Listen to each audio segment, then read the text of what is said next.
Hi, everyone. Is my voice loud enough? Yes. Without using? My wife says it is. I'm not sure about you guys. So I'd rather not put myself on a pedestal tonight because I do that every other day. But I'm going to thank Joan, Dick, and the rest of Nine Girls Ask for their kind invitation for me to present this very difficult topic, recurrent ovarian cancer. So she asked me to put it all together in 45 minutes, which is almost impossible to do. So I'm going to do my best to talk about some of the important highlights and the new science and important information that everyone should know about. It's impossible for me to go through everything. And you will have questions, and I'm happy to be here as late as necessary to answer all your questions. I see a lot of familiar faces in the audience. Thank you for all of you who have been here. And Mark,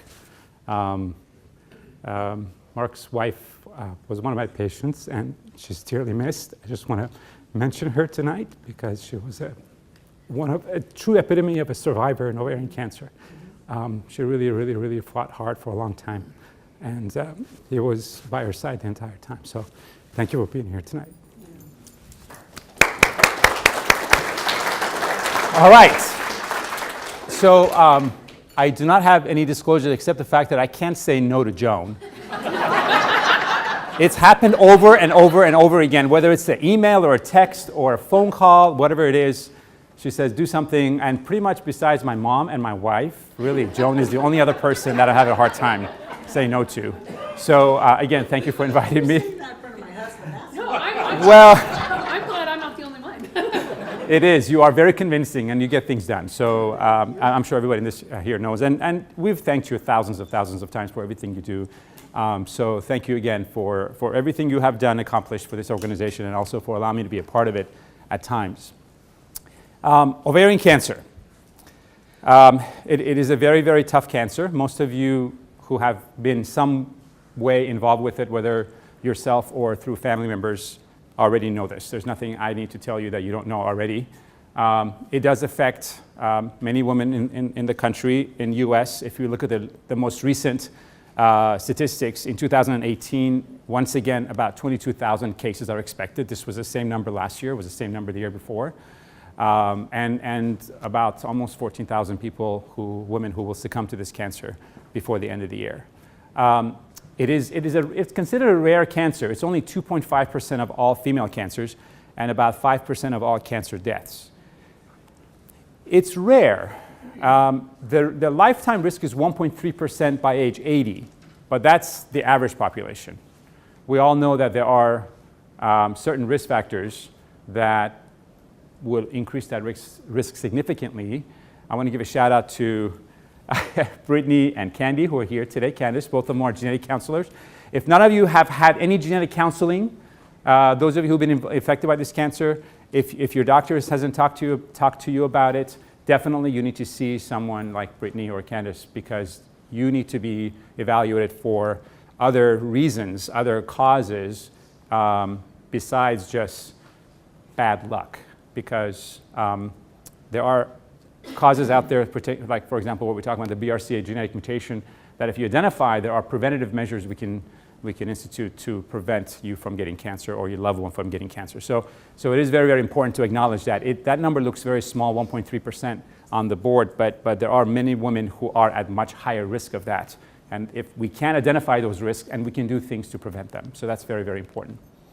If you put it all together, you can see on the list of cancers that affect women, breast cancer is all the way on the top in terms of the incidence. Lung cancer is the most common cause of death in cancer death in women. No surprise on the men's side also. Prostate is the most common in men.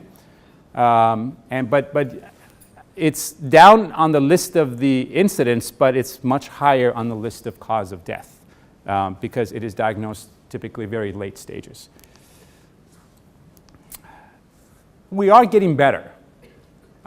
It may not appear to be that way. I would say that ever since I finished my training in 2003, I can say with a great degree of certainty, without even looking at a graph like this, that in the last 7 to 8 years, we've made a lot of progress. We've had a lot of progress. We've made a lot of advancements that have helped us. And as a matter of fact, if you look at the curves, this is on the left side, we have age less than 65. On the right side, age greater than 65 for women with ovarian cancer, and tells you the number of people who are dying from this cancer. You can see that we are on a downward curve. We are allowing women to live longer, even if it's with recurring cancer. We have choices now that allow women to live longer. There is a very high risk of recurrence for this cancer. So number one, obviously, you want to prevent the cancer. Number two, you want to cure the cancer. Number three, if the recurrence happens, you want to allow the woman to live as long as possible with the best quality of life, right? So I think the curves are going downward, and hopefully sometime in the next 10 years or so, they'll be very, very low on that incidence, on the rate per 100,000 that you see on the y-axis. So we are making some improvements.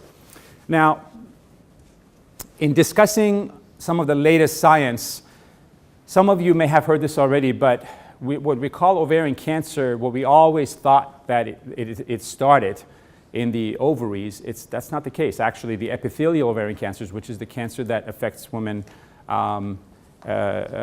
usually in the 50s, 60s, and on, what we now know is that probably the tip of the fallopian tube is where this cancer starts.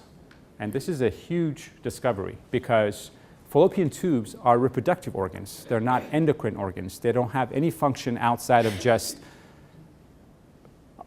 facilitating and promoting fertility, right? So particularly in the BRCA mutation carriers or in other women who may have other risk factors for epithelial ovarian cancers, there is now a choice, there is now consideration. Now, we haven't really gone as far as taking fallopian tubes out routinely, preventatively, but if a woman requires a hysterectomy, for example, for other reasons like fibroids or abnormal bleeding, we no longer leave fallopian tubes behind. We take them. We leave the ovaries behind because there is hormonal benefit. But because of the science that has now showed that most likely these epithelial ovarian cancers, particularly the worst ones, which are the serous types, arise from the tip of the fallopian tube, and those cells start shedding and seed the surface of the ovary. The actual original lesion may be very small, microscopically difficult to identify. So then eventually when the tumor grows on the ovary, it becomes like a big mass, and that's how it's typically diagnosed. But this is a tremendous new science, new discovery that has allowed us to start thinking about how we can prevent ovarian cancer, not only in the highest risk, but also preventatively in the general population. When a woman requires surgery, why not take the fallopian tubes out? When a woman wants surgical sterilization, instead of ligating the fallopian tubes, why not just take the fallopian tubes out? It's not reversible, obviously, but at the same time, we are taking steps to significantly reduce the risk of getting ovarian cancer of the type that we worry about the most, which are the serous cancers of the ovary. And that's one of the most common type of epithelial ovarian cancer, and it's the one that has a significantly worse prognosis associated with it. So we keep saying ovarian cancer, and what do we mean by ovarian cancer? Well, the term ovarian cancer, which is epithelial ovarian cancer, generally also is used to describe cancers that arise from the fallopian tube, cancers that arise from the peritoneal lining, the inner skin of the abdomen. So if someone may have been diagnosed with primary peritoneal cancer, but as the medical records generate, the notes are written, and diagnoses are written to get a CAT scan, it just gets kind of interchanged with ovarian cancer, even though the original cancer was not of ovarian origin, it was primary peritoneal or fallopian tube. So I put ovarian cancer in quotation mark because these other three cancers also fall under or are usually addressed as ovarian cancer. The 5-year survival is listed here. If we can diagnose it early, it's great. 90%. Oh, the 90 is not showing up, but it's 90%. If it's in stage, so stage 1 is when the cancer is confined to the ovary alone. Stage 2 is when the cancer has started spreading a little bit in the pelvic area, but not in the abdominal area yet. And stage 3 and 4 is when the cancer grows into the abdominal cavity or distance, like for example in the lungs or fluid in the outside of the lungs called the pleural space. So the 5-year survival goes from 90% to about 60 to 70% to about 20 to 30% when it's in the stage 3 and 4. Advanced peritoneal disease could be extremely difficult to treat. This is just a demonstration of what that means. This is the outer layer is the skin, and this is the peritoneal layer. And you can see all these little dots. This is why surgery in this type of cancer is so difficult, because it is very important for us to maximally remove all the cancer. That's why these surgeries typically take 7, 8, 9 hours sometimes even. And a lot of different areas in the abdomen have to be removed. So unfortunately, even though the cancer starts from a solid organ in the pelvis, immediately the seeding and shedding of cells starts growing itself around the abdominal cavity, and it starts looking like this, which makes it difficult to remove, but that's what we have to do. Surgery is extremely important. The most in very general terms, or generally speaking, we only use surgery and chemotherapy to treat ovarian cancer. It's very rare for us to use radiation. Radiation is typically reserved for recurrence somewhere down the line, and we need to get rid of a particular lesion because it's causing symptoms, it's causing pain. So it's very rare to use radiation, but it's primarily surgery and chemotherapy. And there are basically 3 approaches. The 3 approaches are as follows. Either we do surgery first, followed by chemotherapy. If the person is a good candidate for surgery, we actually prefer to do the surgery first. And then following surgery, we do chemotherapy. We sometimes choose to give a little bit of chemotherapy first, because if there's a lot of cancer and surgery may be difficult, like the picture I showed you, that person probably would benefit from getting some chemo first to help reduce some of those lesions. And then that way, when we take her back to surgery, we are better capable of removing the cancer. And then in some cases, when the person is truly not a candidate for surgery because of advanced age or a lot of other medical problems, or they're just not physically fit to ever tolerate surgery, we choose to give them chemotherapy, which can actually prolong life and improve quality of life, and it does serve a good purpose. It's probably, as I put it as number 3, because it's the least likely option for us in the institute, unless the person really is not a candidate for surgery. So when we first make this diagnosis, as we said, surgery, we do what's called a complete cytoreductive or tumor debulking. And there's a term called optimal tumor debulking. And the optimal tumor debulking means that the surgeon has to spend basically all their effort to remove all visible cancer. But if he or she cannot do that, then whatever cancer is left behind, because maybe it's on the surface of an organ that cannot be removed or it's difficult to remove, then those lesions should be 5 millimeter or less. 1 centimeter or less is actually the definition for optimal, but now we're going toward more like 5 millimeter or less to define it as optical cytoreduction or removal of the cancer. Why? Because it's been shown that, number 1, the best prognosis is in patients whose cancers have been removed completely, followed by those who have had an optimal removal of their cancer. And again, we're going to be talking about a recurrent disease. I'm just going to go over this very quickly, but the options for treatment are very standard. There are only 2 drugs that are used, carboplatin and paclitaxel primarily. And for early stages, usually 3 to 6 cycles. For more advanced stages, we can go 6 to 8 cycles. There is an IV intravenous where the port is placed and chemotherapy is infused. But also there's an intraperitoneal version of chemotherapy where some of it is given IV, some of it is given intraperitoneally. And there's pros and cons to that. Not everyone is a candidate for that, but it is part of the list of options available for women in the first diagnosis. And there's a drug called Avastin. Some of you may have had it, some of you may have heard of it, or if you haven't. It's a newer drug, it's a biologic drug, and what it does is it slows down the ability of the tumor to form blood vessels.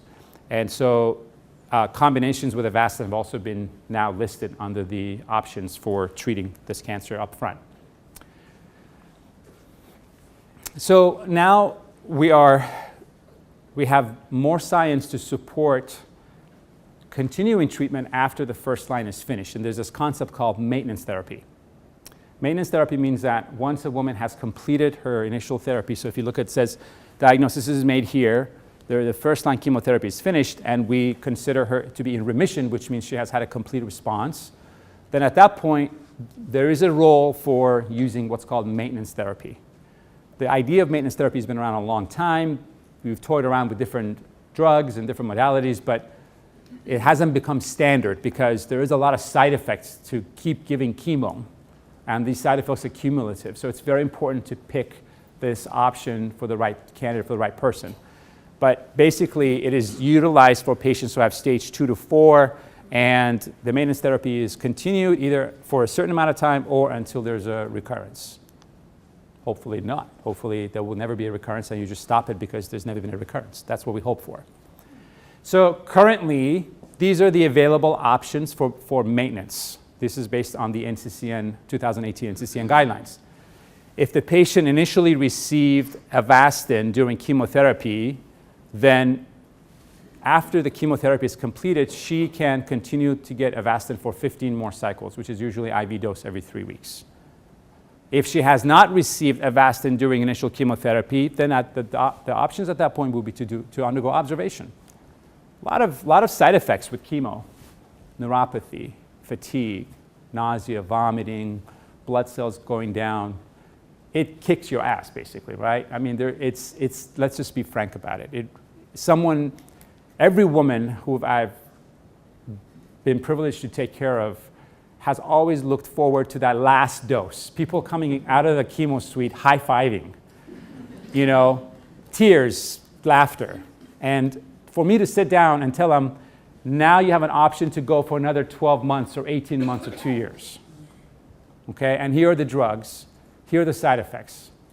Not many women want to hear about that. My life has been hell in the last 8 months. I'm ready to go out and live my life and take better care of myself. So observation is a great option. Okay, not everybody should get maintenance. Some people may not be even a candidate for maintenance. If Avastin wasn't given, there is a new drug. As of very, very recent, the NCCN now has added this other drug called pazopanib, which is an oral medication, very similar to Avastin in terms of its side effect. High blood pressure is a very common side effect. It's only at this point approved for ovarian cancer. Actually, it's not even FDA approved yet, but it is on NCCN guidelines. So it's not an FDA approval, which means that insurance company may still not approve it. But fortunately, it is on the list of NCCN as a possible option for maintenance therapy for ovarian cancer. So this is new, and I wanted to make sure I bring this up because, again, we haven't talked about recurrent disease yet. This is all about what happens before, hopefully never recurrence, but if how can we perhaps control or prevent recurrence using maintenance therapy. And basically, here are the side effects. Again, grade 3 to 4 toxicity, 31% of women will have high blood pressure. Grade 3 to 4 is the maximum intensity of that toxicity or that side effect. Neutropenia, 10%, liver toxicity, 10%, fatigue, 8%. These are just at 3 and 4. Grade 1 to 2s happen even more commonly. The mild to moderate toxicities happen even more frequently than the grade 3 and 4. So I just listed the toxicities for the severe type. But the studies have shown that it does make a difference. The progression-free survival improved 17.9 months versus 12.3 months. It added about 5 months, 5.5 months of progression-free interval, which is actually in a cancer trial, that's pretty significant. It doesn't mean everybody's going to live 5 months longer. Some will. Some may live even much longer than that. The drug is meant to be continued for 24 months. It is an oral tablet every day. But it does have a lot of side effects, and not everyone should receive it. Some women may even start it and stop it. So again, the toxicity we talked about for pazopanib, but I just wanted to also put up Avastin. Grade 4 neutropenia on Avastin-based regimen is up to 63%. Neutropenia is when the white blood cell count drops very, very low. Grade 4 is when it's really critically low. Women who have received Avastin-based chemotherapy, which means with chemo initially followed by Avastin maintenance, 63% neutropenia, 47% pain, 23% grade 2 and above hypertension, and then venous thromboembolism, which is blood clot in the veins, or pulmonary embolism. These are also risk factors, 6.7%. This could be lethal, actually. This is a bad complication. They're not side effect free. It's not that easy to sit down and have a discussion. From my perspective, when a woman is high-fiving me saying, I'm done with chemo, see you later in 3 months, what about this? Or for them to hear about all the side effects and actually make a choice to go on a drug. On one hand, survival is important, but on the other hand, quality of life is very important, right? So dealing with these side effects, these all need to be considered very carefully when we discuss maintenance therapy, and it's not for everyone. How do we do surveillance for patients with ovarian cancer? According to the recent gynecologic oncology publication and guidelines. In the first 2 years is every 3 to 4 months. Years 2 and 3 is every 4 to 6 months. 3 to 5 is every 6 months, and then it's annually thereafter. But the reason I put this up also is because according to the current guidelines, CA-125 measurements are only optional. Okay? It's not routinely measured. As a matter of fact, there are some centers who don't even measure CA-125 unless the woman starts developing symptoms or a diagnosis is made. So they consider it optional. I'll explain why. Radiographic imaging routinely is considered also not to be standard because there's insufficient data to support routine use. But if you were to get it, CAT scans, PET scans would be a reasonable option. So what are the potential benefits of following the CA-125 after a woman is done with chemo? The benefits are that it potentially could help us diagnose earlier cancer, much smaller lesions. Lesions that may be more amenable to removal by surgery. And if you remove it earlier by surgery, maybe there is a benefit in terms of the prognosis, in terms of improving the survival. So if we diagnose it earlier, even though the CAT scan says there are no lesions, but the CA-125 continues to go up, there are sometimes when I sit across the desk or in the room and discuss options with my patient, I say, we can just take you in for diagnostic laparoscopy because not often the MRI can identify every lesion. So we'll put a scope in because the CA-125 keeps going up, and some people choose to do that. They may be asymptomatic. There may not be anything on the PET scan or MRI, but the CA-125 rises, and more often than not, when that happens in a woman with a recent history of ovarian cancer, it suggests there's going to be a recurrence. So why do guidelines say don't do it? Because one of the largest studies that's ever looked at this basically showed there is no survival benefit. So those two graphs basically are, the two lines are whether we start treatment early or delay it until the person becomes symptomatic with cancer. So early means a biochemical or like a CA-125 measurement that was high, the person started on chemo. Delayed means they waited until the imaging showed tumor or the woman became symptomatic. What it shows, that study showed, was that it actually did not change the ultimate outcome. The overall survival was the same. So women survived as long, whether if they started chemo earlier or delayed it until they became symptomatic. It's tough to hear that when you sit in there and it says, the guidelines say I should not do anything for you until you become symptomatic. I absolutely get it. This is what the studies show. And we have to always discuss, counsel, educate, and let you as a patient, let the woman make a decision what she or she wants to do. And it's a tough decision. I think there's in my experience, it's been half and half. Some women say, no, I want to be proactive.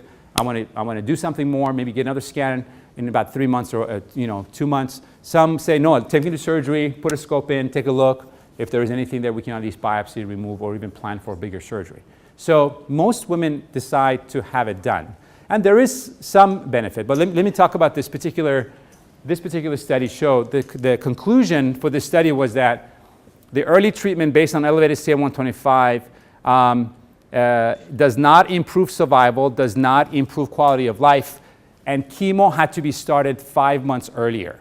So basically the woman received 5 months more chemo without an improvement in survival. 5 months of chemo is a long time. Side effects, obviously the inconvenience of coming to the doctor's offices and drawing blood and dealing with all the problems and complications. Women can be reassured that there is no benefit from early detection. This is what this study concluded.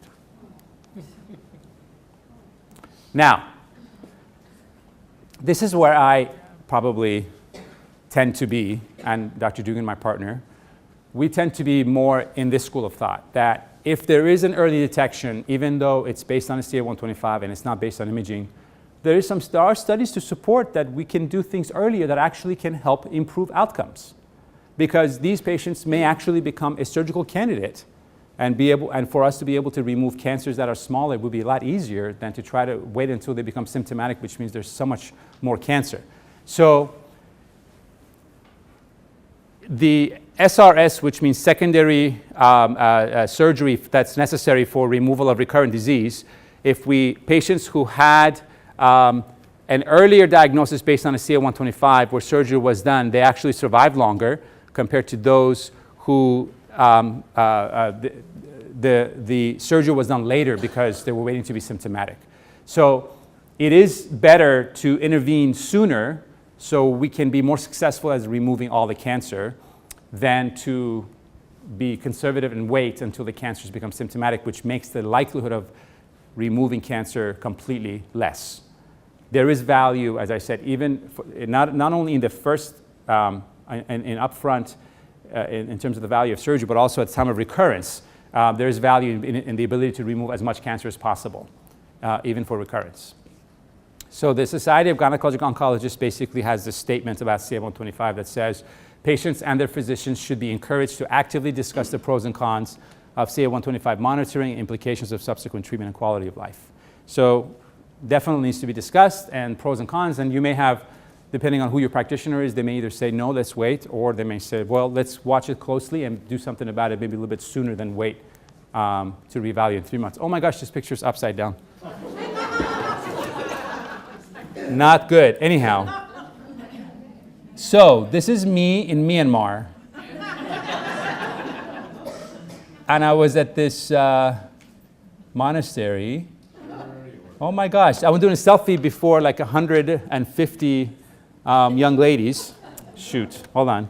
It's upside down. I don't know if I can fix it right now, but anyhow, it was lovely. I went to Myanmar and it was awesome. It was an awesome trip. Just turn your head. They look like flowers, don't they? It was a great trip. I was there in January to help teach Buddhist monks and nuns how to use soap to wash hands. And we just went from one monastery to another. I'm part of this nonprofit, and it was an amazing, amazing trip. It just kind of puts everything in life in perspective, about everything that we have around us. We're talking about all these trials and all these fancy drugs, and in a lot of different parts of the world, they don't even know what a soap is. I mean, just the most basic needs, and really opened my eyes and made me appreciate what I have around me a lot more. It would have been a lot nicer if the picture was right side up, but now this should be better the other way around, because, right? But anyhow, sorry. Okay, so what happens most of the time in 70% of situations in patients who have ovarian cancer is this is the usual sort of timeline. You have diagnosis, surgery is done right here, chemotherapy is given. Basically, at this point, we consider the person to be in remission. There is hopefully a very long period of time, if it hopefully it never recurs, but a lot of times what we see is we start saying chemical recurrence. Chemical recurrence means that it's only detected by CA-125, not by exam, by symptoms, or by CAT scan. And as we kind of do watchful waiting, CA-125 goes up, and now we have a clinical recurrence. And the clinical recurrence basically means it's been diagnosed either by exam, by an imaging study, or there are definitely significant symptoms. And then at this point is when treatment is started. So this is typically what we see in 70% of cases. But so the main goals in treating recurrent cancer is very important to always have in the back of our mind, because it's not always about treat, because a lot of the treatments we give have toxicities, have side effects, right? So we have to balance out our goals and always keep all three of these factors in mind. We do want to extend survival, no doubt about that. Nobody not wants to have extended survival. We definitely want to control disease, right? That's how we extend survival. That's how we improve symptoms. But we have to maintain quality of life. Quality of life to make sure the person is functional, make sure they're not suffering from a lot of side effects. It's extremely important to preserve quality of life. And it's extremely important not to compromise this for these two, because the outcome may not be very different, except that during the last whatever few months was, there will be a lot of pain and suffering dealing with side effects. It's just not, it's not good to do that. So basic premise of treating recurrent disease, these three factors need to always be balanced, and we need to keep in the back of our mind, we have to balance them. So when a woman with ovarian cancer recurs, it's defined as either platinum sensitive or platinum resistance. And basically that's defined as such. So we have primary treatment right here. If the patient has a recurrence during primary treatment, that's called refractory. That's by far the worst prognosis, unfortunately. That means if given a carboplatin Taxol during the first phase of treatment and they have a recurrence, the chemorefractory disease is the most difficult to treat. Once they finish the treatment, if the cancer recurs in the first 6 months, we call that platinum resistant. And if it recurs after 6 months, we call that platinum sensitive. And when we look at clinical trials, when we look at how studies are done, typically they are defined as such. This is for platinum sensitive, this is for platinum resistant. So it's very important. The sooner the cancer recurs, the worse the prognosis is. The more resistant the cancer is, the less options for treatment there will be. So this is by far the worst, followed by resistance, and hopefully if the cancer is going to recur, it's going to recur as far down the line as possible. And if it recurs much farther this way, the prognosis is significantly better. There's a much higher chance of doing surgery, much better response to treatment, overall is better. So the options, again, generally speaking, for chemorefractory, clinical trials is a great option to explore, and then chemotherapy and best supportive care, obviously. The platinum-resistant category is also the same, but for the platinum-sensitive patients, we do have an option to do surgery. Not everyone is a candidate, but surgery definitely has a greater role. And we do retreat with platinum, the carboplatin, Taxol. We may treat with carboplatin, Taxol again, or carboplatin, Doxil, carboplatin, Gemzar. But if it is in a chemosensitive, the platinum-sensitive category, retreating with platinum is currently considered the standard of care. So that's definitely on top of the list. Clinical trials always are an option for chemosensitive, but because we already have a long list of good treatments, it's usually not the first option for the first recurrence. It usually becomes an option a little farther down the line. So I recommend clinical trials usually in this scenario, and if it's for platinum-sensitive disease, usually farther down the line. The benefit of the secondary surgery. If a patient has a recurrence, what are some factors that would make them a candidate for surgery? And the green is yes, the yellow is consider, and the red is no. We have the duration of when the cancer came back. Was it in the first 6 to 12 months after treatment, 12 months to 30 months, or greater than 30 months? If the recurrence is one site, multiple sites, or carcinomatosis, which means just diffuse cancer growth in the abdomen, or it could be in the lungs, it could be pleural effusion. So the later the cancer occurs, like the greater than 30 months, doesn't matter whether it's one site or carcinomatosis, surgery can be an option. But if the cancer recurs early and it's in multiple sites, typically surgery does not help improve survival. Typically, chemotherapy is really the only option at that point. So later recurrence is better because surgery can be an option. These are the regimens we typically use. If you can see, platinum-based, so this is for platinum-sensitive regimens. Platinum-based regimens, carboplatin, gemcitabine, carboplatin, gemcitabine, Avastin, carboplatin, Doxil, carboplatin, Taxol, carbotaxol, Avastin, and cisplatin, gemcitabine. These are all options for platinum, and they're all doublets, by the way. There are combination regimens which have been shown to really be associated with the best maximum sort of response rates possible. For platinum-resistant chemotherapy, then there are other drugs that are listed on the NCCN. Docetaxel, which is also called Taxotere, oral etoposide, gemcitabine, Doxil plus or minus Avastin, Taxol plus or minus Avastin, topotecan plus or minus Avastin, Taxol and pazopanib, and single-agent Avastin. These are probably the most commonly used for platinum-resistant. That means it came back in the first 6 months after finishing treatment.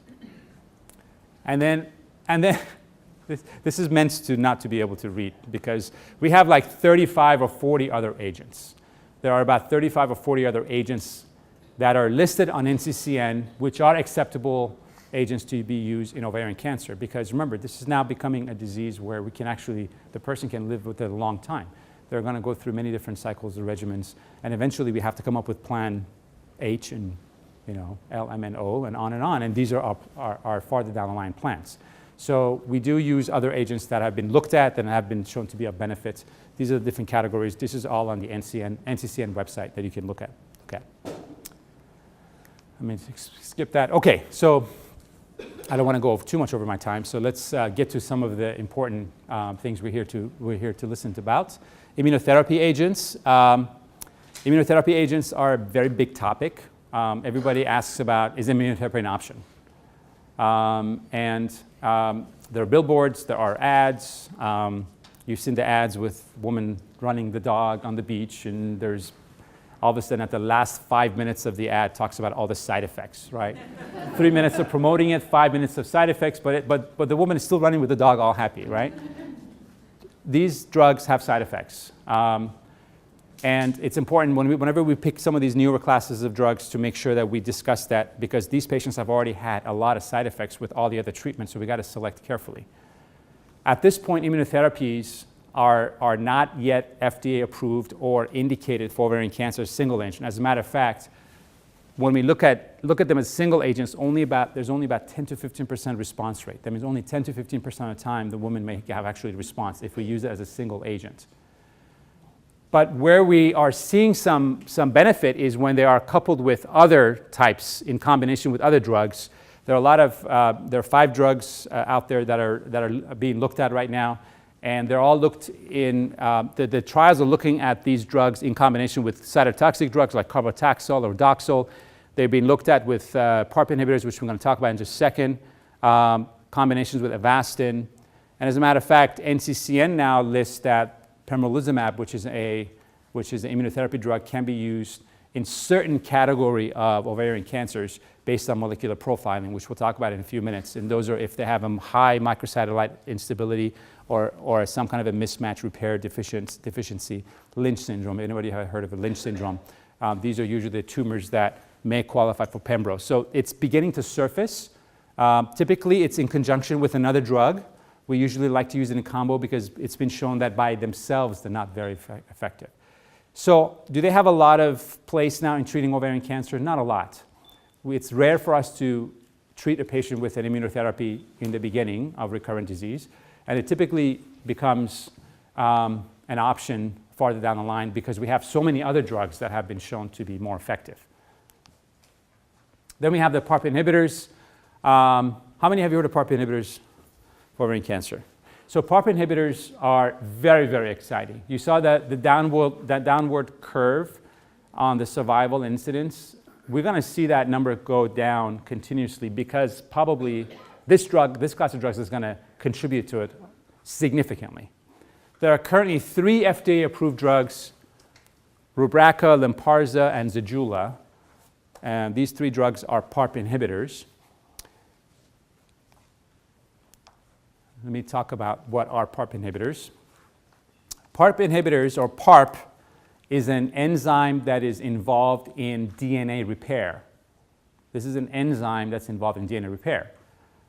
BRCA1 and BRCA2 genes are genes that produce proteins that help repair DNA.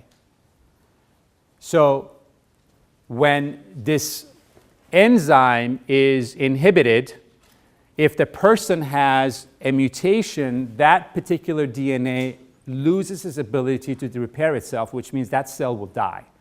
So it's a double whammy. Number one, the cell lacks the gene that helps it repair part of its DNA. Number two, then if you give a PARP inhibitor, it's like a second hit where it then prevents it from undergoing repair, causing what's called a double-strand break in the DNA. So patients who have BRCA1 and BRCA2 mutation are the prime candidate for being treated with PARP inhibitors. And that's how this whole class of drugs was essentially in the BRCA1 and BRCA2 mutation carriers. So how important is it for a woman with ovarian cancer to be tested early and to know whether or not she has a BRCA1 and BRCA2 mutation? It's extremely important. As a matter of fact, we should not wait until she recurs. We should be testing her in the very, very beginning during treatment. For breast cancer patients, it is now routinely done in the very beginning because it affects whether she should have a lumpectomy or bilateral mastectomy if she's BRCA positive. Okay? For ovarian cancer now, because now we have these drugs that are surfacing and we use them as maintenance, as other treatment options, we want to know about that BRCA mutation right away. So we test in our practice particularly, and I know it's become a standard even probably at institutions like Scripps and UCSD, that these patients are being tested regularly in the very, very beginning. So it's very, very important, like we talked about with Brittany and Candace, to make sure that you see a genetic counselor if your doctor doesn't talk about it and doesn't test you right away. So the PARP inhibitors have the greatest impact in essentially 3 separate types of genomic abnormalities or genetic abnormalities. First is if the woman, the host, has the genetic mutation in a BRCA1 or BRCA2. Okay? Second scenario is, and it is possible, that the woman has a normal BRCA1 and BRCA2, there's no mutation, but the tumor may have it. Because remember, tumors undergo constant genetic change as they evolve. And if there is a genetic accident that occurs at the tumor level, but the source was not the host, the person herself, these drugs can still be very effective. So nowadays, not only do we look for a germline mutation, which is a mutation that is obtained from the blood, that we study the blood of the patient to see if they carry this mutation throughout their body in all their cells. We also test the tumor, because if the patient is negative, but the tumor is positive, there is still a tremendous role in utilizing these drugs along the line. And there's a third category, because there are other genes, and I'm sorry you can't see because the screen is not very bright, but there are other genetic mutations or other genes which are in the homologous recombinant deficiency pathways or category of genes, that if there is a deficiency in any of these genes, or if there's a mutation in any other genes, they behave like a BRCA1 and 2 gene. So again, we have gone from just testing for BRCA1 and 2 in the blood test to doing 24, 25 gene panels, because we do look for some of these other mutations, not only in the person herself. At the tumor level, we do even more extensive genetic analysis to see if any of these mutations are there, because if the BRCA1 is not in the BRCA1 or 2 is not mutated in the patient, and the BRCA1 and 2 is not mutated in the tumor, we can still probably identify another 30-40% of patients that may have a mutation in their tumor, or even themselves, in some of the other genes, which may qualify them for PARP inhibitors. It turns out that you don't need to have any of these mutations to go on PARP inhibitors, but if you do, these are the patients who will have the greatest impacts, will have the greatest response. I'm going to talk about the other scenario in just a second. So it's if the person and or the tumor has a mutation that prevents DNA repair, that's a good thing. PARP inhibitors can actually provide the second hit, which will cause those cancer cells to die and not to recover. Here are the indications currently for these three drugs. These three drugs we talked about, they're FDA approved. Olaparib, which was Lynparza, it is approved by the FDA for maintenance after the first recurrence. So what does that mean? Woman has had carbotaxol for 6 cycles. There's at least 6 months of time where she's cancer-free. She recurs more than 6 months later. She receives platinum-based regimen like we talked about. After this first-line therapy, she has an option to go on a PARP inhibitor. And the current FDA label does not even require them to be tested for BRCA, because the studies have shown that all comers seem to benefit. The greatest benefit is in BRCA mutation carriers, patient, BRCA mutation carrying tumors or HRD tumors, but even those patients who don't have any of these seem to benefit from PARP inhibitors like Lynparza. So the FDA label now says that all patients after a platinum-sensitive recurrence, after they've completed the treatment, they can go on a PARP inhibitor, and that has significantly improved overall survival. Lynparza, which is also the olaparib, still on the first one, can also be used as a treatment. These are for maintenance, for prevention of recurrence. But if the patient recurs farther down the line, you can use a PARP inhibitor like Lynparza as actually a drug to treat the cancer. Maintenance means to prevent it from coming back, right? But there is an FDA label for it to be used if the patient has had 3 or more regimens. Rubraca, which is rucaparib, again has the same maintenance label as Lynparza for maintenance after the first platinum-sensitive recurrence, and it can be used if a patient has a germline mutation or a tumor mutation, and they've already received 2 regimens of chemo.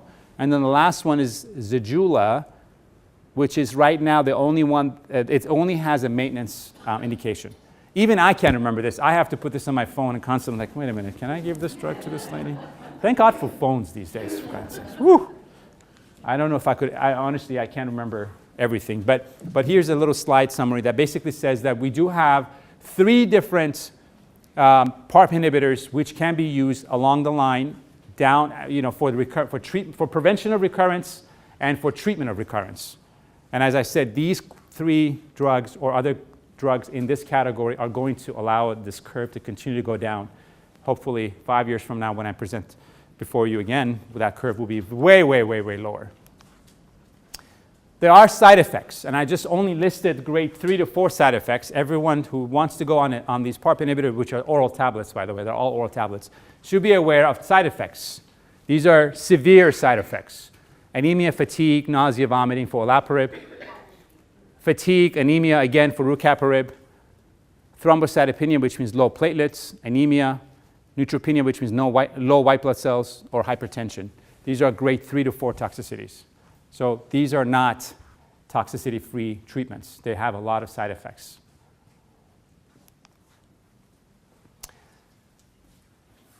Back to the immunotherapy topic. The 2 drugs that are approved by the FDA so far, but not yet for ovarian cancer, they are available out there for other cancers. There's a drug called Keytruda, and the other one called Opdivo. We talked about that they can be used with different regimens. Let me see, there was one thing about this slide I wanted to show. Oh, going back here, this is the thing. In the recent Society of Gynecologic Oncologists, there was a paper that was presented on Doxil Keytruda for platinum-resistant ovarian cancer. And there was actually good data on that, and that's going to be something that's going to provide us a very good option using immunotherapy combination with Doxil in platinum-resistant, the category of ovarian cancer treatments that are very difficult to treat. There are some less common types of ovarian cancer. This was, by the way, nuns are a lot neater than monks are. Monks are dirty.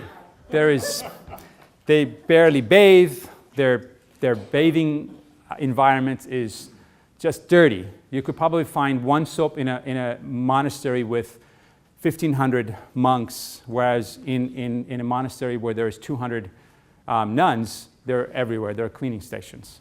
This is an actual picture that I took because this was really the only time I saw like cleaning robes and clothing.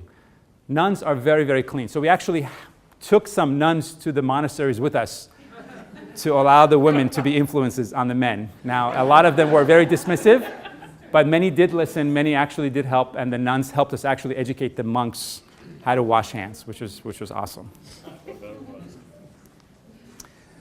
Rare cancers of the ovarian epithelial types, there's a cancer called carcinosarcoma, which is unfortunately one of the most aggressive subtypes of ovarian cancer. It may have a very aggressive sarcomatous component, and the treatment still is a lot of surgery. The chemotherapy could be different than the traditional carbotaxol. There are other drugs like carboifos, ifosfamide cisplatin, ifosfamide, and taxol ifosfamide that are utilized, and even Doxil-based therapy. This is a very, very bad ovarian cancer to have. The uterine carcinosarcomas tend to be better, but ovarian carcinosarcomas are one of the most aggressive subtypes of ovarian cancer. Mucinous ovarian carcinomas, they are actually on the other side of the scale. They typically tend to have much better prognosis. The 5-year survival is about 80 to 90%, which is very, very good. They're most commonly low stage and low grade. Stage 1 and 2 with grade 1 usually is the most common. They often present with gigantuous masses. They're usually masses that fill the entire abdomen. As a matter of fact, that's one of the red flags that helps us figure out if a patient has like a serous type or a mucinous type is if they have a very, very large mass, more often than not, it's a mucinous ovarian tumor or neoplasm or cancer. So it's a very common finding. We do, again, surgery. We take out the appendix because a lot of times the appendix can be involved with these cancers. Everyone who has a mucinous cancer of the ovary should also undergo a GI workup like colonoscopy because they can have coexisting colonic cancers or other GI cancers. Sometimes in very advanced diseases, we treat them with combinations of chemotherapy that are used in colon cancer, for example. So that's a difference also when it comes to that. Low-grade serous or endometrial cancers are also very, very rare. They usually affect younger women, but they tend to present very early stages, which allows them to have excellent 10-year survival, 10-year survival, 80 to 90%. The endometrioid type is associated with history of endometriosis. So now, again, as a risk prevention or risk reduction surgery, or intervention for women who have endometriosis. We recommend them to undergo removal of the ovaries, uterus, when they're closer to age 50. So any woman who has been diagnosed with ovarian endometriosis, and this is something that's a lot more education is going to be out there, and there's just a lot more data and literature that's coming out that basically shows this relationship. Endometriosis in the ovary can result in ovarian cancer. And they're not always low-grade endometrioid type. There's a very bad cancer called the clear cell cancer of the ovary, which is one of the more aggressive types, and treating these patients can be sometimes challenging because the cancer may be resistant to chemotherapy. But endometriosis is definitely a precancerous condition, and any woman who has endometriosis on her ovary should eventually take her ovaries out before they reach age 50. The low-grade types, you can actually do fertility-preserving surgeries, and a lot of them have estrogen receptor on them, so we can actually treat them with hormonal therapy. Clinical trials, very, very important part of this discussion for recurrent disease. You all may be aware of clinicaltrials.gov, which is the NIH's website. That's the source. You just basically have a very easy to implement search engine, and you can find local trials or other maybe nationally located centers where they provide some of the trials. There are pros and cons to clinical trials. One is distance. It can be difficult sometimes to find geographically a clinical trial that's available for your particular situation. So that's probably the number one problem with clinical trials. So traveling can become an issue. There are other cons to it, but the pros are that women or people who join clinical trials, they undergo very, very, very close monitoring. They have a lot of imaging studies, a lot of blood tests, a lot of attention. There's usually a research nurse that calls them and talks to them and monitors their side effects profile. That person may have an opportunity to actually be on a drug that is the next best thing. Like, can you imagine being on a PARP inhibitor trial like 5 years ago or 10 years ago? I actually have patients. I had a patient who was on a PARP inhibitor trial. I have to tell this story because it's one of those inspiring stories. She had recurrent ovarian cancer, had undergone 9 or 10 different regimens of chemo and failed. About 10 years ago, she gets enrolled into a PARP inhibitor trial. She goes on a PARP inhibitor trial, and up to this day, she's alive with a normal CA-125. 10 years after undergoing 9 different regimens, and basically at that point, really all cause was essentially there were no options offered to her. Some even offer her to just basically go into hospice. She went on a PARP inhibitor trial. No one really even knew what PARP inhibitors were 10 years ago in ovarian cancer particularly. But she is now cancer-free, she's the only person, by the way, on that trial still. There's one research nurse who still follows her and calls her. They call her the miracle patient because it truly was a miracle. People wonder about miracles. Potentially being on a new drug may provide us that opportunity. So there are a lot of pros about it too. Is this what I wanted to show? Oh no, there's another slide missing. I don't know what happened. Some of the slides are missing. Anyhow, it may come up later. So 4:30, 5 o'clock in the morning, we would go to these monasteries, and you would see the monks and the nuns. And these are kids, usually 4 years old and up, and they would come and pray. One thing about them that I didn't know is that monks and nuns are never allowed to ask for money. For donations, they have to walk with a cup, and if you want to donate, you have to put money in there. They cannot beg, so they're not beggars. So you see them, like, they start around 4:30, 5 o'clock in the morning, and they walk around the streets. They're all like in lines, and they chant. It's beautiful, and then they just walk, and barefoot usually in very dirty environments. But again, just makes one appreciate. I show these pictures to my kids because when their iPhone runs out of battery in the middle of a trip, sometimes I have to remind them that there are kids their age walking around in mud and dirt to gather $1 maybe per week for survival. It's okay for you to be without your iPhone for 30 minutes until we get to a charging station. Different world. I want to talk real quick about molecular profiling. Clarity Foundation, you may have all heard of. We're a very big supporter of this foundation. It's a nonprofit. There are other companies like Caris and Foundation who help us basically identify a tumor blueprint, which basically consists of proteins and genes that may help us figure out targets to treat. The biggest news, or the biggest information we can get from tumor profiling data has to do with BRCA mutations. Like even if the patient was tested early on and she was a BRCA negative patient, but we test her tumor eventually down the line for recurrent disease, we find a BRCA mutation. We've had many patients like that. They are prime candidate to undergo PARP inhibitors at that point. They get the greatest benefit. So it helps us identify potentially options in a situation where there may be 30 options. Like I showed you that table, there were 45 drugs on there, or 40 drugs on there. How am I going to pick a drug out of there? How do I know? This particular science may help me figure out of the 45, maybe 10 of them are better over the other 35. But particularly if we hit the jackpot and find a target like a BRCA1, BRCA2, or some kind of other marker like mutation burden or microsatellite instability, which could potentially improve survival or response to immunotherapies. If they have hormone receptors, there potentially could be options for hormonal therapy, but there may be other alterations that the test can help us find. NCCN does make a statement now, this is new, that basically says molecular testing is recommended prior to initiation of therapy for persistent and recurrent disease, including at least BRCA1 and 2, the HRD, which were the sort of similar as BRCA1 and 2, microsatellite instability or DNA mismatch repairs. So they actually make a statement that it is okay to do it. For newly diagnosed, however, they do not recommend doing it because it's not, they are not standard of care. Carbotaxol is still standard of care. We can't use a test like this to deter us from using carbotaxol. So they just do not recommend it for new diagnosis. But for recurrent disease, they would recommend you routinely for us testing it.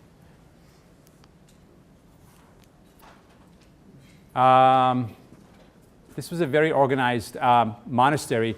The monk master, who's standing right there, actually had a desk with a computer on it, a printer and a scanner.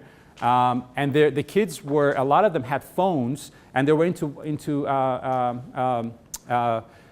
media like Facebook and Instagram. So actually, some of the members, I don't have any Facebook myself, but address myself, but some of our other participants are still communicating with some of these monks, and they're little kids. You can see probably 8 or 9 years old and up.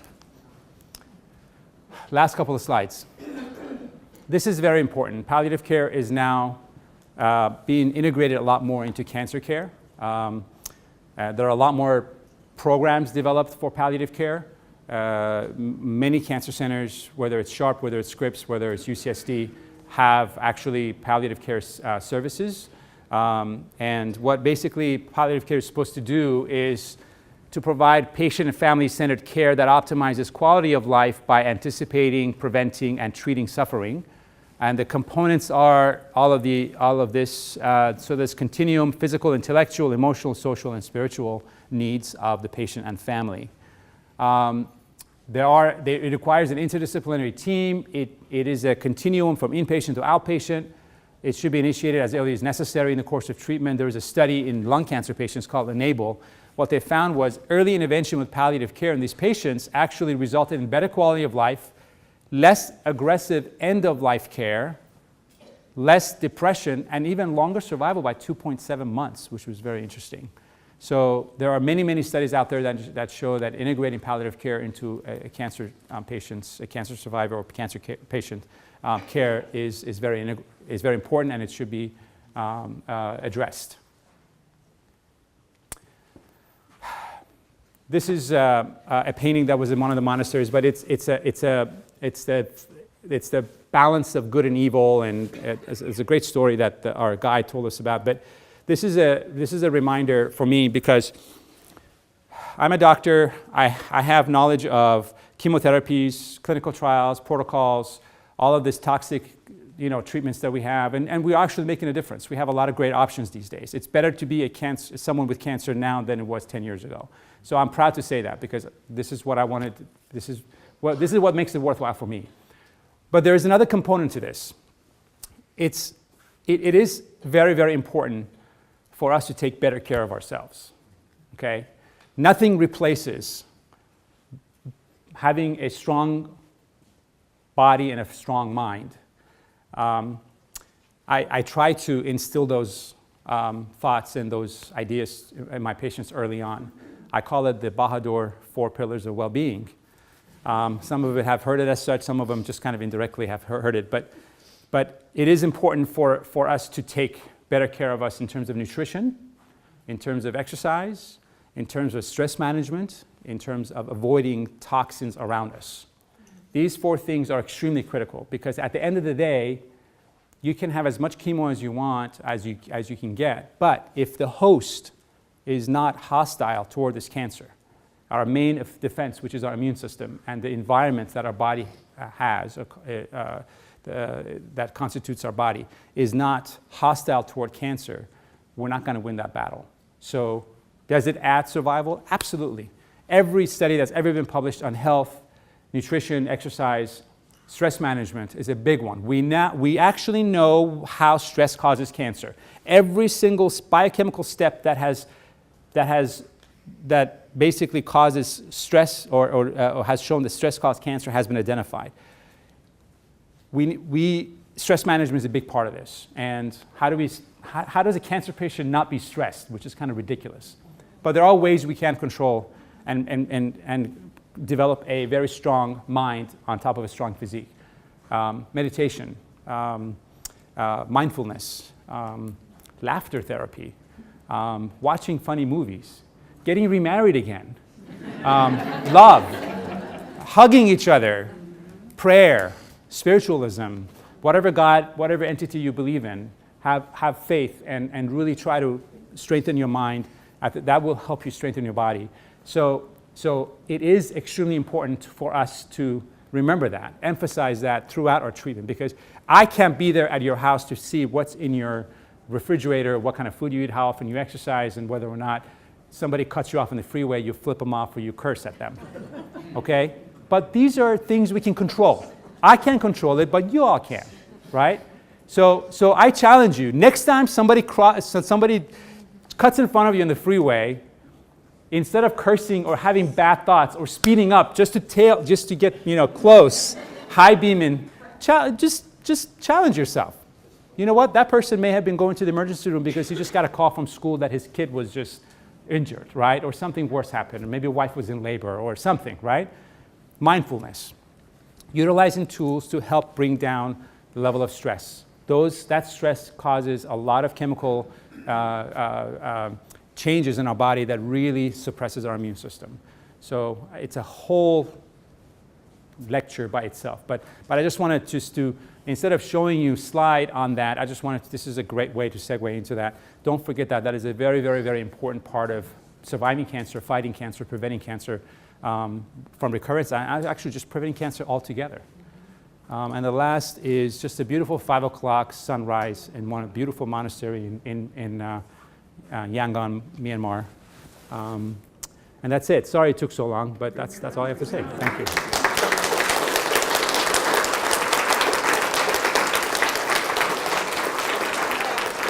Yes, Joan. I have a question. Well, it's not really a question, it's a statement. And I'm so happy you brought up the last part, because I've been a fan from the day I was diagnosed. I did transformational breathing, meditation, mindful. I did everything. And I did a lot of research with foods and diets, and I educated myself. And I just feel, for me personally, and I know maybe it's not for everyone, but I truly feel that that's made a huge difference in my survival. And so do you offer this in your office? Do you offer any kind of sources in your office? No. I'm trying to get the facilities. Right. I'm working with them, trying to get integrative doctors. And Yes. they have some, but they're still So advocating healthy foods. And stuff. it's a lifestyle change, and it's not a doctor visit.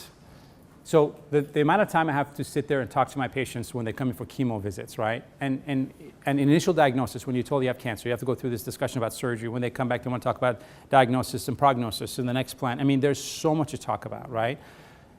The time is very minimal, but I throw it in there. I have office staff that help me with that. We have an acupuncture in our office. We have, we have sources like 9 Girls. We have We have support groups that occur at Sharp, at Scripps. But in a lot of it is, I find that I think a primary care doctor has a very difficult task, has a much more difficult task than I do in convincing people to be healthy. When someone presents with cancer, when someone has been diagnosed with cancer, they're a captured audience. They have their spouse next to them. They have their kids behind them or thinking about them at home. There's some of them thinking about how am I going to tell my son who lives on the East Coast. They are captured audience, right? So I try to incorporate as much as I can into our visits on a regular basis. We talk about weight loss, we talk about exercise, we talk about meditation, and we talk about mindfulness, things like that. Some of our patients are pretty good at it already. But I don't have the resources in my practice. It's a lifestyle change, Joan. It's not something that I can plant the seed, but it really takes the person's own will to go home, to go to the pantry and figure out all the stuff that is poison, throw that out, go to the farmer's market now, buy boxes of fresh vegetables, to get a juicer, to exercise several times with their spouse or with a partner, to actually maybe even do like a little meditation. You have apps on your phone that help you meditate. You can actually get the app on your phone. We do a lot sillier things on our phones these days. And meditate 10 minutes a night. We talk about some of these things. It's hard for me to cover all of it, but I try as much as I can. I have some expertise in that area, but I'm not an integrative physician like you mentioned. The integrative centers are excellent. They do help out. I think it's always good to seek consultation in those areas. And one of the things I always tell people is that people come to me with long lists of supplements, vitamins and supplements and antioxidants and all these things. And boy, the list can get very long. Some of them I've heard of, a lot of them I haven't heard of before. But my main message is that, as the term implies, they're supplements. They're meant to supplement a healthy lifestyle, meant to supplement those 4 pillars, that foundation you need. If you have the 4 pillars and you want to go up to the next level, then you supplement that with taking extra vitamin C, taking extra vitamin D, maybe a curcumin or garlic extracts and all these other wonderful things that have actually been shown to maybe make a difference. But if you do your supplements and your diet is not healthy, or you just have a very stressful environment that you live in, and I don't want to sound like a pompous ass by assuming that we can all get rid of stress in life. It's not. But there are ways. And as a cancer survivor, you're in a position in your life, you're in a survivor mode. You got to say it's either now or never. Right? So I got to do everything I can in my power to do that, and that's the kind of shake-up I'm trying to sometimes do with my patients. But it's a personal choice. It's if you don't have the will for it, a doctor or a practitioner is not going to make you do it. It's like the fad diets. You do it for a little while, and then you go on your own, and if you lose the incentive or the momentum, you go back to convenience, which unfortunately, where we live and in the area we live in, convenience is very, very unhealthy. All the things that are convenient for us to reach for and eat and not to do, it's very unhealthy. So it has to be the person herself or himself to make a change. And spouses, partners, kids, a lot of time they're the people that start encouraging the juicing, to do all these other things to help the person be healthier. Yes, Brittany. At Sharp, we do have in the oncology department, we do have 2 nutritionists. But you sort of have to know to ask for it, so we find that they're underutilized, unfortunately by people that are already motivated. We hope to encourage them to get to the nutritionist before they need them, but I think other facilities have the nutritionists, you just have to know who to ask for. Social media plays a big role. There are a lot of people out there who actually are on the social media that will help. They write books, they have their sites, but also, honestly, with our access to internet, we can become our own experts. It doesn't take much for us to sit down and just do web searches and read. Just do it for an hour a night or half an hour a night. You seriously can become your own expert. There's so much information on the internet about what's healthy and what's not. Yes, hi. I was just at the Chopra Center this last weekend doing a women's retreat, and I would say that as alternative and integrative, they definitely have some really good information on their websites with Ayurvedic and plant-based foods, different types of meditation, yoga. It's definitely a wealth of information you can just go to and get ideas that maybe will work for you or not work for you based on your constitution. Deb, what's that website?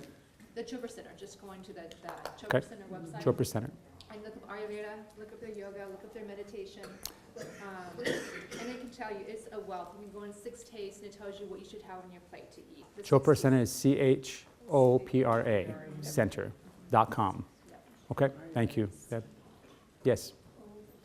Referring to the CA-125, what is a normal range or low range? Great question. I didn't cover that.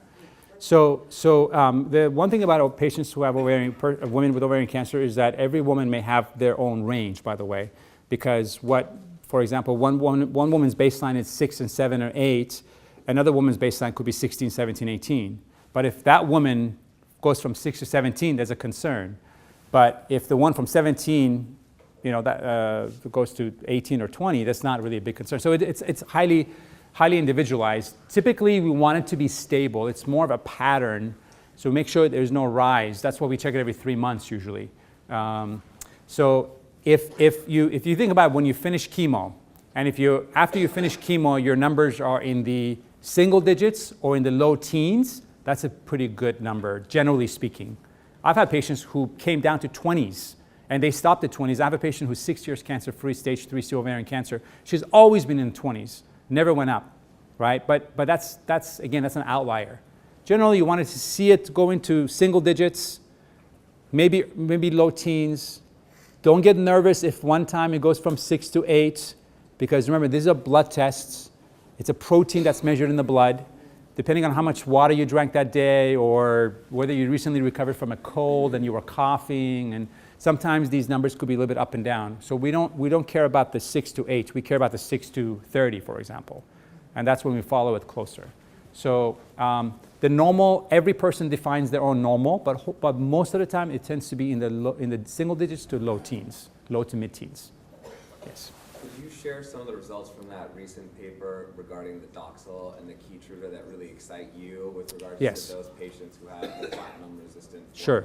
So that trial is still ongoing, and the final results have not yet been reported. It hasn't been published yet. It was an abstract that was presented at the meeting, and the early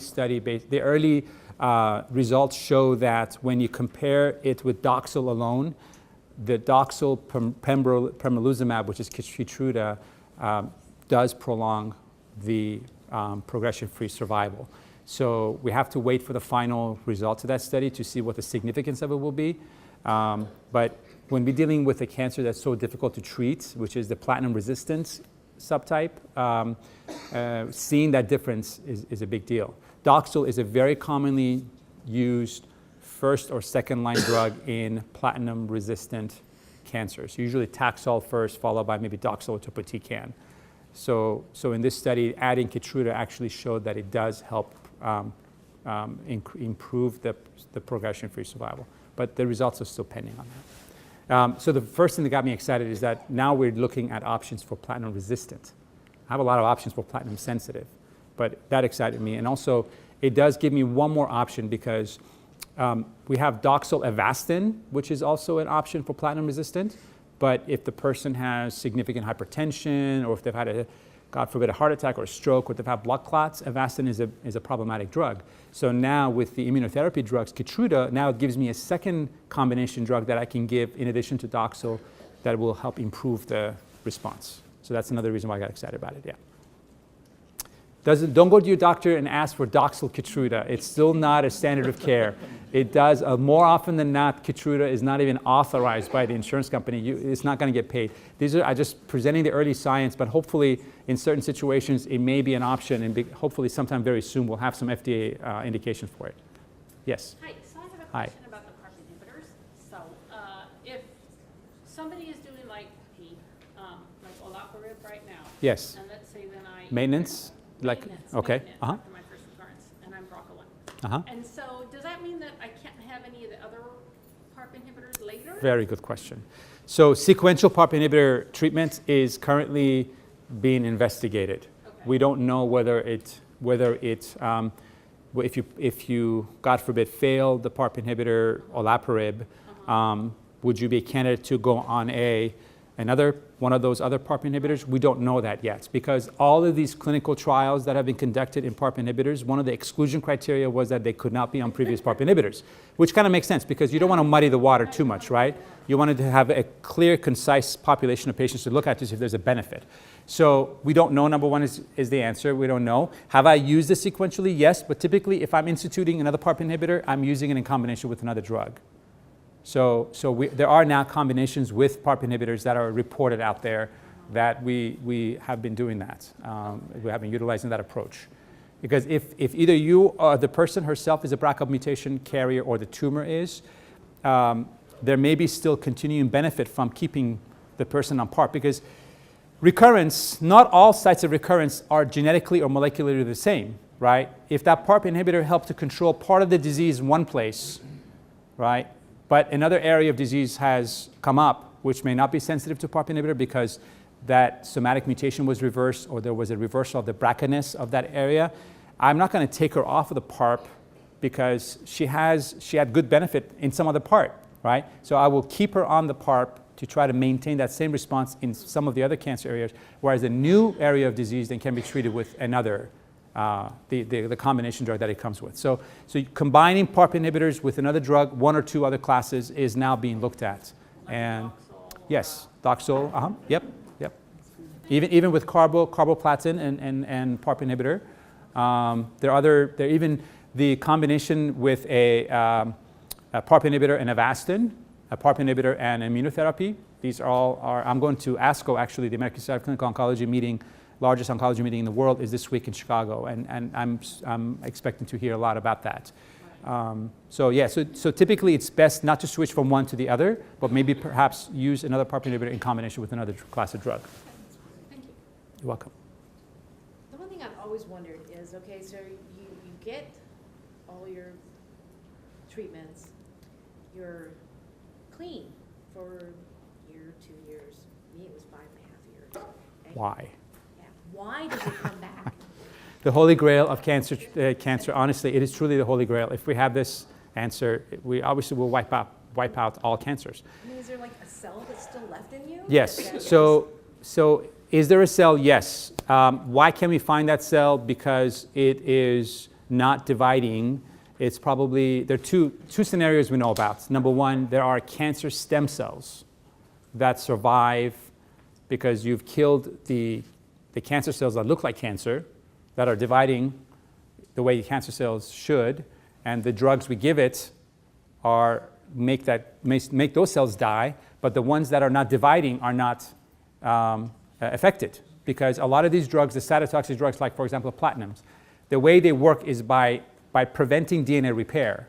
So you cause a break in the DNA, or if there's a disruption in the DNA with a carboplatin, and you give it a PARP inhibitor that prevents it from repairing. Those are the ways that we treat cancer. It all has to do with the DNA and disrupting it and preventing the cell from returning again, right? But what if the cell is not replicating? What if it's not duplicating its DNA? It's just remaining dormant. There's a cell cycle phase called G0, which means the cell is alive, but it's not duplicating.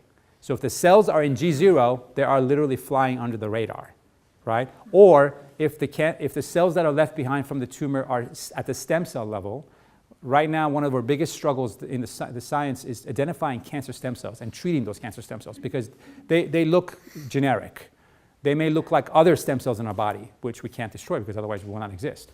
So those are most likely the reasons why cancers, for example, will return 2 or 3 years later, versus like 6 months later. Because if 6 months later, it probably was growing cancer cells that it started growing again. But if it was 3 years later, it's probably because they were either in G0 or there were stem cells. That's what we know so far.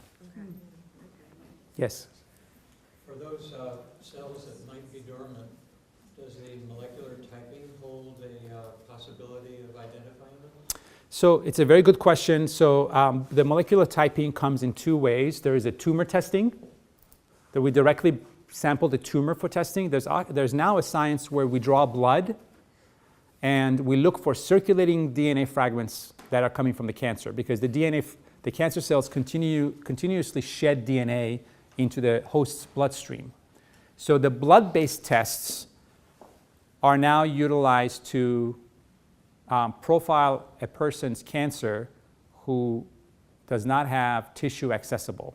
In other words, it's in a spot that it can be biopsied or too small for it to be biopsied, okay? So now we can use these blood tests that look for DNA fragments coming from the cancer. Now, how do we know it's coming from the cancer in another person's body? Well, it's difficult. It truly is a needle in a haystack. So you have to start finding features of that fragment of DNA that is probably not the person herself, but it's coming from the cancer, then try to isolate that to look for alterations or mutations. Okay, so that means that the cell should be shedding DNA. How do cells shed DNA? By either breaking or dying and reproducing. But if the stem cell or the G0 cell is not reproducing nor is it dying, then you're not going to get a lot of DNA representation from it. So the long answer to your question is no.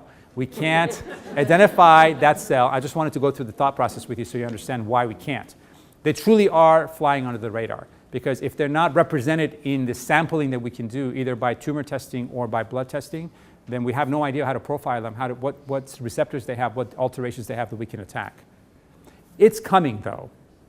It really is coming. There's some great science out there right now that is being investigated. I think that probably in the next 5-6 years, we'll actually identify markers of stem cell, cancer stem cells, that uniquely identifies them from other cells that help us target. There are actually mumps virus viral treatments now. There was a big news about it. I don't know if anybody heard or not. That is going to go into clinical trial to help kill ovarian cancer cells directly without injuring or causing death of other cells. We are getting to that point. We are actually getting to targeting the cell by using like viruses, like the Trojan horse, basically, and incorporating like genetic material or other ways to kill the cell without affecting the other cells. So the science is there. It's being developed. Yes. What are your thoughts on like CBD, medical marijuana, and fighting cancer? I mean, I know the THC part will help with a lot of symptoms, and pain control and nausea and a lot of things. But I know, there's a big thing right now. It's like cancer fighting, the CBD portion of it. So I'm wondering what your thought is. I am a big fan. Let me go back. So, he's got me on video.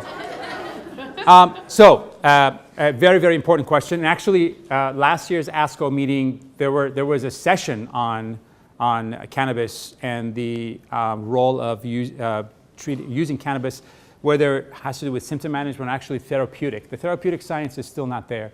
The symptom management is very impressive. So, and as you mentioned, there are two components in cannabis. There's the CBD, there's THC. The THC is the hallucinogenic components and the more addictive, perhaps that the sub particle or compound that can cause a lot of untoward side effects that are associated with using marijuana or cannabis. The CBD does have some of those side effects, but not nearly as much. But it does help with anxiety, it does help with pain management, it does help with appetite, and whether it's by mouth or even topical, I have many patients on them, and I'd much rather for them to be on that than opioids, to be honest with you. Yeah, but word of caution, number one, the source, right? Number two, not everyone responds the same.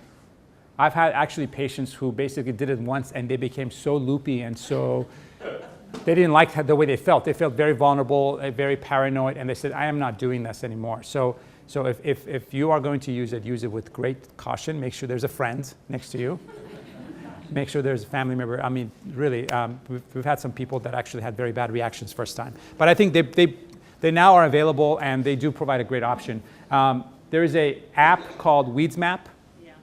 Anybody heard of it? Great. If you haven't, but the WeedsMap is great because they actually show you. It's a pretty credible app that shows you in like a map. It's a map app that tells you locally. It's like Yelp or other tells you where the nearest vendors are, and they have like ratings and things like that, and they're pretty legit. I think that's probably the most legit way you can get access to CBD. And the doctor doesn't write prescription. You literally just show up there, say I need it for this reason, and they'll take care of everything. Yeah. And cookies. Tinctures work better. Topical, I've had a lot of patients who've used it for pain management, things like that. Yep. Thank you. Thanks for asking that question. It wasn't going to be on my slides. Yes. Are the targeted therapies something that is sort of new and really going to more personalized type of therapy? For ovarian cancer, yes. For other cancers, like you think about breast cancer, Herceptin has been around for a long time. It's one of the original targeted therapies that's made had a tremendous impact in breast cancer treatment. For ovarian cancer, we still, I think PARP inhibitors is the first time truly that we have a targeted therapy. Immunotherapy is going to be the second in line, but it seems like it's a little bit more complex than PARP inhibitors. But yes, it is. That's the direction we're going. There is still value in using cytotoxic drugs like the regular chemotherapy drugs. And so right now you see that most of the time in ovarian cancer, it's the combination of a targeted therapy with another treatment, with another drug, which is usually cytotoxic, that seems to have the greatest impact. But yes, so there is now a greater presence of targeted therapy in ovarian cancer treatment. It's a very tough cancer because it has one of the highest mutation rates of any cancer. So the cancer changes all the time. When the cancer changes all the time, you can't use the information from that cancer 6 months ago to treat a cancer that's recurred now. So we often see we have to retest and retest and retest, which means do another biopsy or do a blood test to try to get new information. That's one of the sort of tricks of using molecular profiling, is that you definitely don't want to use the information from like a year and a half ago where there was a surgery, for example. If the tumor recurred a year and a half ago, it's not going to be the same as the one it was originally. You should try to biopsy that lesion and try to profile it. Clarity Foundation is an awesome source for ovarian cancer profiling. Yes? What do you think of the stuff about the cause and effect of talc? Ooh, that's a tough question. I honestly don't know enough about it. I've done the research myself. Talc is something that you can avoid, right?